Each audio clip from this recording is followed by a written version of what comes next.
What is going on, homies and homettes? Welcome back to the channel, and thanks for tuning in to another video. So today is going to be a fun one. We got episode 2 of our Does It Rally series. I think some people actually thought I was just joking because the Feischer comic came out. No, guys, I'm really starting this up as a series because the Rally Championship is launched. You guys literally only got 2 more tracks to be released to you, and we're ready to start rocking and rolling. So today is episode 2, and as you see in the thumbnail, we got quite a pretty vehicle. Now, we did do a Does It Drift episode on this thing. Maybe you guys want to go check it out. Maybe you don't want to check it out. If drifting is your forte and you're thinking about buying this thing for either or niche, I would definitely suggest checking it on out. But today is not the Does It Drift episode. This is actually the build that we have for Does It Drift. Today we're going to be doing a different build, something with a little more traction, and we're going to be doing a rally build. We're going to get this thing a grade on the rally. So armor, I mean, yeah, that's what it is, So race brakes, I definitely want to do brakes. Bumpers, I mean, the problem with the bumpers is they're so dang expensive. I mean, we'll come back to it. The rear bumper, definitely not. We didn't put a roll cage in, but you know, well, if we're rally racing, maybe we should put a roll cage in. Yeah, I'm going to do the padded full roll cage, I'm thinking. That's the way we do it. Engine, already got it. Exhaust, we already picked an exhaust. Is that the same one I want to run? I'm going to do the carbon tipped one there. Fenders, we're going to go back to that, actually. Yep, definitely that. That looks pretty good. Hood. I know the bottom had the best looking hoods. I'm liking that hood. Pretty, well, it's a drift hood. Of course it's a drift hood. Should have put that on the drift build, alright? Alright, we're going to leave those alone. I'm always a fan of just the stock look on that. Alright, so let's see if we got a livery that's more rally fitting for us here. Pisswasser, that's an umlaut, the little B looking thing. It's pronounced like a double S in German. The car is a BMW E30, German. I gotta do it. It's only fitting. I'm thinking probably white is going to be our fitting color. Yeah, I'm thinking white's going to be our color there. Silver looks pretty good though too. It really does. I'm going to go with silver. Leave the trim alone still. There's no reason for that. Yeah, I'm thinking that. I like that.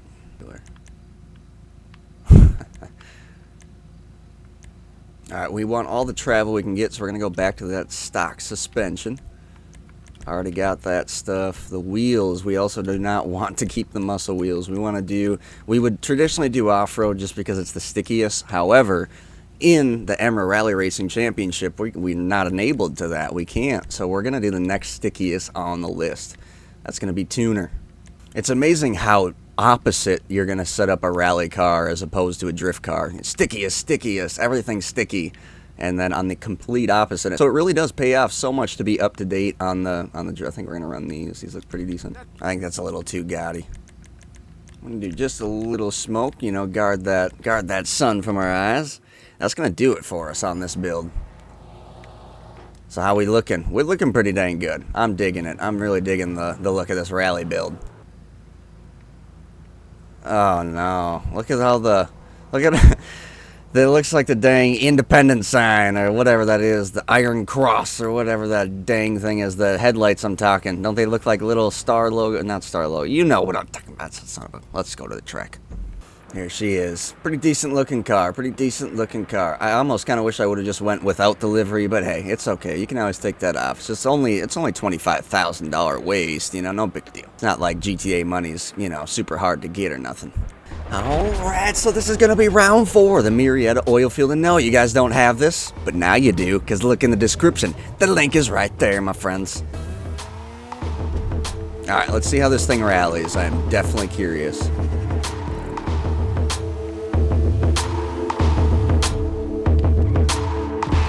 Oh, man. Alright. Oh, of course I did that. 1 Mississippi, 2 Mississippi, 3 Mississippi.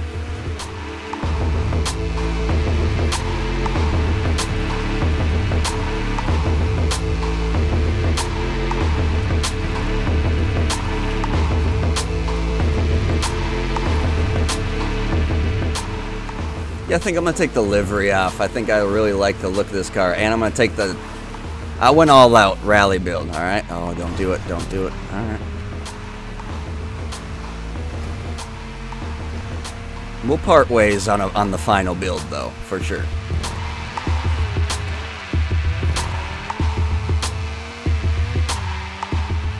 to the asphalt section. Let's see how we got this. So we got a long asphalt section and then a long dirt section. So this is where your car build and skill. Oh, that's where it all comes into play. But we saved it. Wasn't very clean, but we saved it.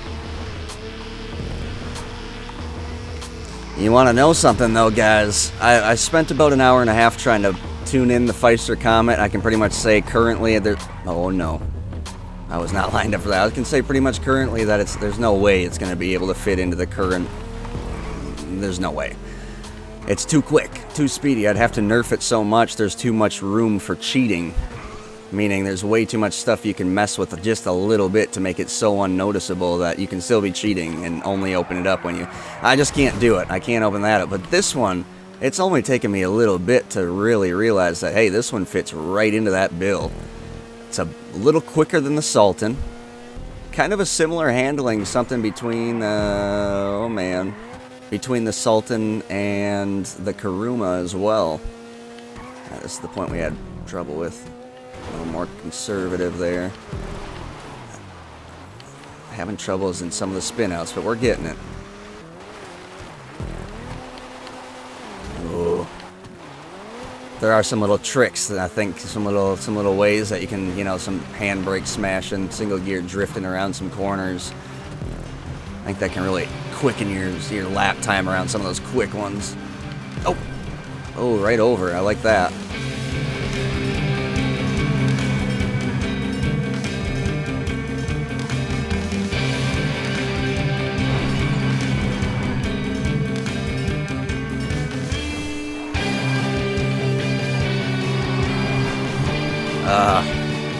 First person's much more difficult.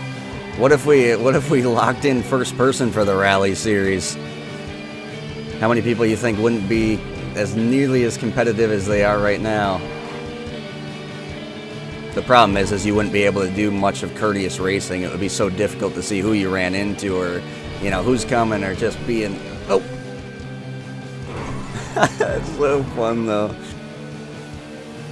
You know what? Not too bad. I will say that. Not too bad.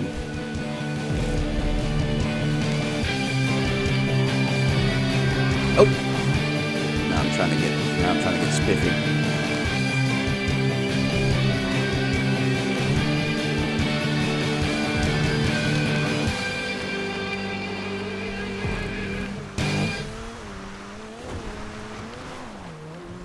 I know some of you guys out there have already seen this track and even gotten the pleasure to drive on this track a few times because you have either been connected with me through the Hoonstars Drift Team or through the Discord channel.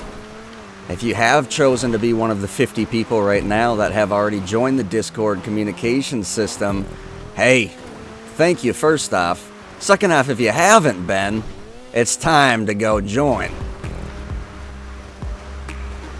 So a lot of people are asking when the heck is Rally actually going to start. It's going to be starting right after New Year's, guys. Pretty much right after. You'll be having the scheduled event, and we're going to be rocking and rolling. But before we can actually do that, we need the licensing event first off. So I have one more big release to give you, and that ties into the licensing and ties into everything else too. Because it's my staff system. I need to release that to you guys. You need to understand that... yes, there will be some community helpers that actually are volunteering some time, and they will be obviously getting something out of that too. I suggest all of you guys to pay attention to the release of that once it comes. Oh, and it's going to be good, and it is going to be coming in just the upcoming days.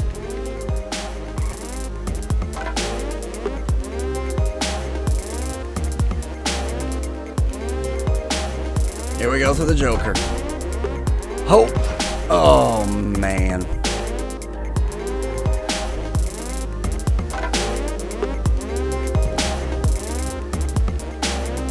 She really does hold up to the damage quite well, though. Oh.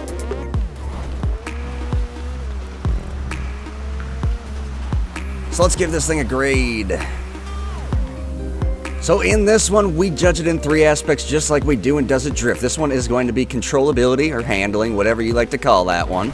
Then it is going to be the speed aspect. Now, it's not top speed like supercar. I'm talking rally speed. What's the transition speed between dirt, asphalt, and between the both of them? How does it compete against the field of rally cars in its class of sports? And then finally is the cost. So let's get right on into it. Controllability or handling. Now this thing, for being a rear-wheel drive car, and we do have the stickiest setup, but still very, very good, guys. Yeah, it's got a little bit of a spin-out factor, but it handles better than, well, it definitely handles better than the Sultan. I don't know, I would say it probably handles a little bit better than the Tropos Rally as well. I think those are right, oh man, those are right in the same bracket for cost. So realistically, this thing does deserve a pretty decent grade for handling. It's pretty good. And I feel like once I figure out that little, I feel like it's a let off of the trigger. I'm always so trigger happy that I don't let off of it. I feel like once I figure that out, we're probably pretty good.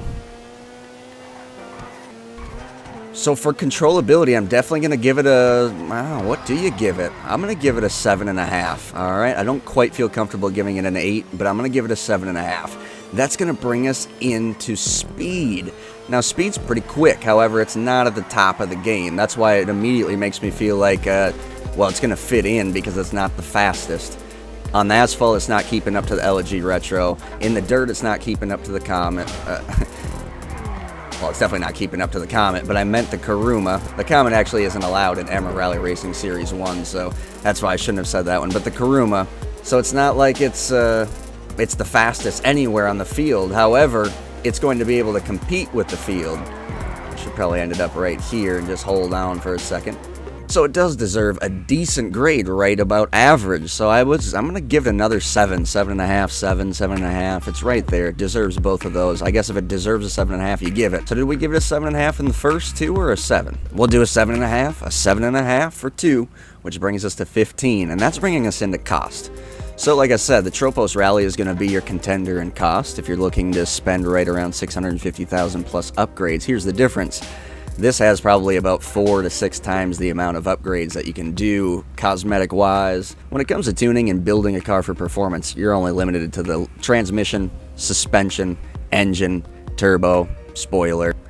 A few little things as well, like neon, believe it or not, front bumpers, diffusers if it's in the name of the rear. A couple little things like that actually do mess with the coating of the car minorly. It's not going to be too noticeable if you just put one on, but if you put them all together, it actually does a little something. So realistically, what does it deserve for a cost? Well, because it's probably going to be falling into the ability of maybe being able to be ran for EMRA Rally Racing Series, and yes, you will be able to know right around the time that it's going to be for licensing, for the first licensing event, you'll know if this is going to be in or out. Gonna have to be about 1.5 to 4 hours of actual in-depth time on it for rally testing. I'll see if we can make it happen. If we can't make it for time, then we can't make it for time. That's the whole thing. So I am actually gonna give it an 8 for cost, which you're getting in that range pretty dang good. I mean, it is unique because of all those custom factors. So 15 plus 8, 23 on the lineup. Not too shabby, guys. It is only the second episode, so it's hard to tell where we're sitting, but like I said,